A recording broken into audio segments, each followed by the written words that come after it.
اعوذ باللہ من الشیطان الرجیم بسم اللہ الرحمن الرحیم یا ایہا الذین آمنوا لا تتخذوا اليہود والنصارى اولیاء بعضهم اولیاء بعض ومن یتولہم منکم فإنہ منہم ان اللہ لا یہدی القوم الظالمین۔ صدق اللہ العظیم وصدق رسولہ النبی الکریم۔ ان اللہ وملائکتہ یصلون علی النبی یا ایہا الذین آمنوا صلوا علیہ وسلموا تسلیما۔ اللہم صل علی سیدنا و مولانا محمد معدن الجود والکرم وآلہ وبارک وسلم۔ حمد و صلاۃ کے بعد سورۃ المائدہ چھٹا پارہ ہے، آیت نمبر 51۔ اللہ تبارک و تعالیٰ نے ارشاد فرمایا یا ایھا الذین آمنوا لا تتخذوا اليہود والنصارى اولیاء، اے ایمان والو یہودیوں اور عیسائیوں کو دوست نہ بناؤ۔ یہ مضمون قرآن پاک کی بہت ساری آیات میں، اس آیت کا انداز ذرا تھوڑا نرالا ہے۔ انہیں دوست نہ بناؤ، کیوں؟ اس لیے کہ بعضهم اولیاء بعض، وہ آپس میں ایک دوسرے کے دوست ہیں۔ تمہارے دوست وہ آپس میں ایک دوسرے کے دوست۔ قرآن پاک ہمارے ذہنوں پر بڑی ٹھنڈی، بڑی خوبصورت دستک دیتا ہے۔ اے ایمان والو، انہیں اپنا دوست نہ بناؤ، اس لیے کہ یہودی اور عیسائی آپس میں ایک دوسرے کے دوست ہیں۔ اتنا بھی کافی تھا، لیکن اللہ تبارک و تعالیٰ نے معیار ہی بدل دیا اور اتنا بڑا حکم ارشاد فرمایا۔ اس آیہ مقدسہ نے ہر چیز کو اپنے دامن میں سمیٹ کے رکھ دیا۔ یہودی اور عیسائی کو اپنا دوست نہ بناؤ، اس لیے کہ وہ آپس میں ایک دوسرے کے دوست ہیں۔ تو بات اتنی بھی کافی تھی، لیکن فرمایا اللہ تعالیٰ نے وَمَن يَتَوَلَّهُم مِّنكُمْ، جو تم میں سے انہیں اپنا دوست بنائے گا۔ تمہیں منع کر دیا ہے، ہم نے روک دیا ہے کہ دوست بنانا، اور اگر وَمَن يَتَوَلَّهُم مِّنكُم، جو تم میں سے، وَمَن يَتَوَلَّهُم مِّنكُم، جو بھی تم میں سے انہیں اپنا دوست بنائے گا فَإِنَّهُ مِنْهُمْ، تو وہ انہی میں سے ہے۔ تمہیں بتا دیا ہے کہ دوست یہودی اور عیسائی کو کبھی دوست بنانا، اور اگر بناؤ گے تو پھر تم، اور پھر جو قرآن مجید نے بات اس آیہ مقدسہ کو جو ختم فرمایا تو فرمایا ان اللہ لا یہدی القوم الظالمین، بے شک اللہ ظالموں کی قوم کو ہدایت نہیں دیتا۔ ظلم کرنے والوں کے نصیب میں ہدایت نہیں ہوتی۔ وہ ظلم کرتے رہتے ہیں اور انہیں سمجھایا جائے تو مانتے بھی نہیں، اس لیے کہ ہدایت ان کا نصیب نہیں ہوتی۔ میرے بھائی، دنیا میں بد نصیب ہے وہ شخص جو غلطی کرتا ہے اور پھر مانتا بھی نہیں، اور دنیا میں کم ظرف ہیں وہ لوگ، کم ظرف جو اپنے ظالم ہونے کے باوجود ظلم پر وضاحتیں پیش کرتے ہیں، اپنی غلطیوں کا اعتراف کرنے کی بجائے ان پر دلیلیں دیتے ہیں، چھوٹے ظرف کے لوگ۔ اللہ تبارک و تعالیٰ نے فرمایا یہودی اور عیسائی کو کبھی دوست نہ بنانا۔ میرے بھائیوں، میرے بزرگوں، میرے دوستوں، ہمارا دین تعصب سے پاک ہے، لیکن تسلب کا حامی ہے۔ تعصب کا مطلب یہ ہوتا ہے کہ کہنا مار دو دوسرے کو، برداشت ہی نہ کرو، اور تسلب کا مطلب یہ ہوتا ہے کہ اپنے دین میں پختہ ہو جاؤ، اپنے دین میں پکے ہو جاؤ۔ اب ہم نا ہر روز نماز کی نیت باندھتے ہیں، اللہ اکبر، سورۃ فاتحہ پڑھتے ہیں، اہدنا الصراط المستقیم صراط الذین انعمت علیہم، اتنی بھی بات بڑی تھی، کافی تھی۔ اے اللہ ہمیں صراط مستقیم پہ چلا اور ان لوگوں کے رستوں پہ چلانا جن پر تو نے انعام کیا. بڑی بات تھی، مثبت بات ہو گئی، منفی بات کی ضرورت نہ تھی. لیکن اللہ تبارک و تعالیٰ نے فرمایا کہ جہاں تم مجھ سے یہ دعا مانگو نا کہ صراط الذین انعمت علیہم، یا اللہ ان لوگوں کے رستوں پہ چلا جن پر تو نے انعام کیا، انبیاء، صلحاء، اتقیاء، صوفیاء، اولیاء، جہاں یہ دعا مانگنی ہے نا، ساتھ ایک اور بات بھی تم نے کرنی ہے. وہ کیا ہے؟ غیر المغضوب علیہم ولا الضالین. اے اللہ ان سے ہمیں بچا جن پر تیرا غضب ہوا، ان کے رستے پہ نہ چلانا جن پہ تیرا غضب ہوا اور جو گمراہ ہو گئے. اب دو باتیں سمجھ میں آئیں کہ مومن کو اپنے عقیدے سے پیار کرنا ہے اور کافر کے عقیدے سے اظہار بیزاری کرنا ہے، ان کے نظریے سے، ان کے عقیدے سے نفرت کرنی ہے. کافر کے عقیدے اور نظریے سے، اس کا کیا مطلب ہے؟ تسلب کا مطلب ہوتا ہے اپنے دین میں پکا ہونا. دو تین جملوں میں بات سمجھاتا ہوں، اگر آپ کی سمجھ میں آئی تو بڑا بہتر ہوگا. دو تین جملوں میں تسلب، پکا ہونا، اس کا کیا مطلب ہے؟ اس کا مطلب یہ ہے کہ اپنی آنکھوں پر جو تم نے اینک لگانی ہے وہ دین کی اینک لگانی ہے. جو چیز بھی دیکھنی ہے وہ دین کی آنکھ سے دیکھنی ہے. جو کچھ بھی تم نے چاہنا ہے، بڑی بات کر رہا ہوں اگر آپ سمجھے تو، جو بھی تم نے دیکھنا ہے دین کی اینک سے دیکھنا ہے. جو تم نے چاہنا ہے وہ دین کے دل کے ساتھ چاہنا ہے، اور جو تم نے سوچنا ہے وہ دین کے دماغ کے ساتھ سوچنا ہے. اس کا ترجمہ اقبال نے کیا، کہنے لگے قوم مذہب سے ہے، مذہب جو نہیں. قوم کس سے ہے؟ قوم مذہب سے ہے، مذہب جو نہیں. اور فاضل بریلوی کہتے ہیں دہن میں زبان تمہارے لیے اور بدن میں ہے جان تمہارے لیے. ہم آئے یہاں تمہارے لیے تو اٹھیں بھی وہاں تمہارے لیے. اپنی ہر چیز، ہر نقطہ نظر میں پہلے دین، اس کے بعد کوئی اور. کافر کے عقیدے سے ہمارے زمانے میں نا فلسفی، منطقی، ادیب، شاعر، ملنگ، تلنگ، یہ بڑی جماعتیں. کھچڑی ہے، کھچڑی. اب وہ کھچڑی ایک نیا درس دیتی ہے. وہ کھچڑی یہ کہتی ہے کہ یہ سارے اللہ کو پکارتے ہیں، سارے اسی کے نام ہیں. یہ سارے، ہمارے ایک سابق وزیر اعظم نے بھی کہا تھا، ایک نوجوان کی عادت دی ہے گھسی پٹی جماعت نے، وہ بھی یہی کہتے ہیں. ہولی پہ بھی چلے جاؤ، دیوالی پہ بھی چلے جاؤ، ہندوؤں کے مندر میں بھی چلے جاؤ. وہ کہتے ہیں سارے اسی کے نام ہے، جو بت کو پکار رہا ہے وہ بھی اسی کو ہی پکار رہا ہے، معاذ اللہ. جو رام رام کہہ رہا ہے وہ بھی بات اصل وہی ہے. وہ بیوقوف ہو. اگر بت کو پکارنے والا بھی کسی نہ کسی رنگ میں اللہ کو ہی پکار رہا تھا، معاذ اللہ، تو پھر نبی پاک صلی اللہ علیہ وسلم کو کیا ضرورت تھی بتوں کا مقابلہ کرنے کی؟ تم نے تو سارا دین ہی مشکوک کر دیا ہے، ہر شے مشکوک ہو گئی. جو بتوں کو پکار رہا ہے وہ بھی اسی کو پکار رہا ہے، جو رام کہہ رہا ہے وہ بھی اسی کو کہہ رہا ہے، جو پتھر پوج رہا ہے وہ بھی. کیا تماشا لگایا ہوا ہے. اللہ تبارک و تعالیٰ تو اتنا غیور ہے، وہ کہتا ہے ان اللہ لا یغفر یشرک بہ ویغفر ما دون ذلک لمن یشاء. میں ہر چیز بخش دوں گا، میرے ساتھ کسی کو شریک نہ بنانا، میں اس کی معافی نہیں دوں گا. اللہ کے پیارے پیغمبر حضرت عزیر، جناب عیسیٰ علیہ السلام کو جب لوگوں نے معاذ اللہ خدا کا بیٹا کہا تو رب تبارک و تعالیٰ نے قرآن پاک کی آیتیں نازل فرمائی، فرمایا یہ جھوٹ بولتے، یہ ظلم کرتے ہیں اپنی جانوں پر. او بھائی، یہ کھچڑی جو پکا رہے ہیں نا ملنگ لوگ، ادیب لوگ، سارے اسی کے نام ہیں.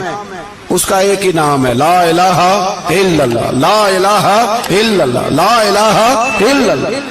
اس کے سوا کوئی بھی معبود ہو ہی نہیں سکتا، سوال ہی نہیں.